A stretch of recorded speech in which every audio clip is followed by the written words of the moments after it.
अस्सलाम वालेकुम नाज़रीन, मैं हूं आपका मेज़बान अब्दुर्रहमान। हदफ में आप सब लोगों को खुश आमदीद। और आज की स्टोरी में हम आपको बताएंगे तहरीके लब्बाइक के धरने के हवाले से वो तमाम तर तफसीलात, मुज़ाकरात के हवाले से और मुज़ाकरात किस ओर पहुंचे हैं, मुज़ाकरात की रात क्या हुआ और तहरीके लब्बाइक के साथ होने वाले मुआहिदे की कानूनी हैसियत क्या है।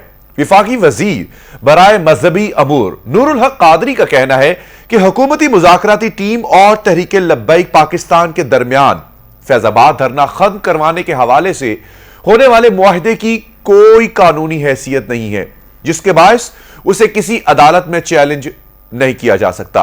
उनका मजीद कहना है कि मुज़ाकरात के दौरान तहरीके लब्बाइक के नुमाइंदा वफ्द को बताया गया कि पाकिस्तान से फ्रांस के सफीर की मुल्क बदरी का मुतालबा पूरा करने से बैनुल-अक़वामी सतह पर मुल्क के लिए मसाइल खड़े होंगे और इसके अलावा यूरोपीय मुल्कों में मौजूद पाकिस्तानियों के लिए भी मसाइल पैदा हो जाएंगे।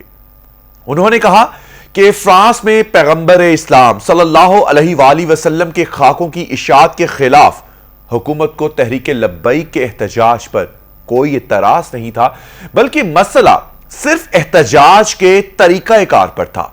मुज़ाकरात इस्लामाबाद में एक मुकाम पर हुए।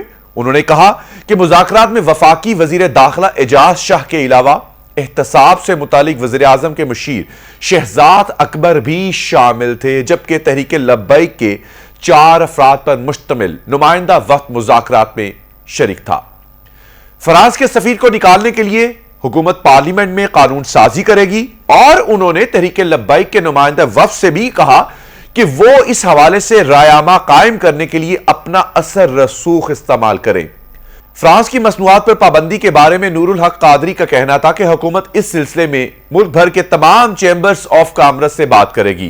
धरना खत्म करने के लिए हुकूमती टीम के साथ मुज़ाकरात करने वाली तहरीके लब्बाइक की टीम के रुकन पीर अनायतुल हक शाह का कहना है कि अगर हुकूमत ने उनके साथ किए गए मुआहिदे पर अमल दरामद ना किया तो आइंदा के लाहे अमल का फैसला जमात मजलिस शूरा में करेगी। फिलवक्त के लिए इतना ही, मुझे दीजिए इजाजत। अल्लाह हाफिज।